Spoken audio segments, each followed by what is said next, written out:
குழந்தைங்க வேணான்னு சொல்லாமல் ஆசையாக சாப்பிட்ற மாதிரி வெள்ளை சோளத்தில் ஒரு பிரேக்ஃபாஸ்ட் ஸ்நாக் ரெசிபி எப்படி பண்ணலாங்கிறது ஷேர் பண்ணியிருக்கிறேங்க. 1 கப் வெள்ளை சோளம் நல்லா 2-3 தடவை வாஷ் பண்ணி ஊற வச்சிடலாம். 1/2 கப் வரகரிசியும் வாஷ் பண்ணி ஊற வச்சிடலாம். ஊற வச்ச ரெண்டையுமே நல்லா ஒரு வடிகட்டியில் சேர்த்து தண்ணி வடிஞ்சதும் நல்லா காய வச்சுட்டு மிக்சி ஜாரில் சேர்த்து வெள்ளை சோளத்தை தனியாக பொடிச்சு சளிச்சு எடுத்துக்கலாங்க.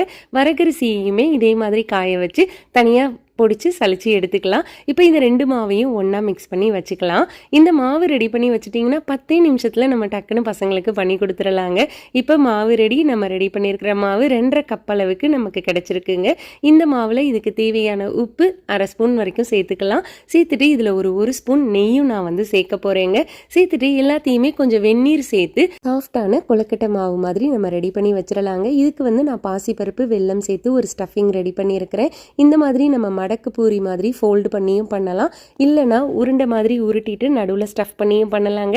இதை ஆவியில் வேக வச்சாலும் சூப்பராக இருக்கும். மீடியம் ஃப்ளேமில் இருக்கிற எண்ணெயில் பொரிச்சு எடுத்தாலும் முறுமுறுன்னு ரொம்ப நல்லா இருக்குங்க.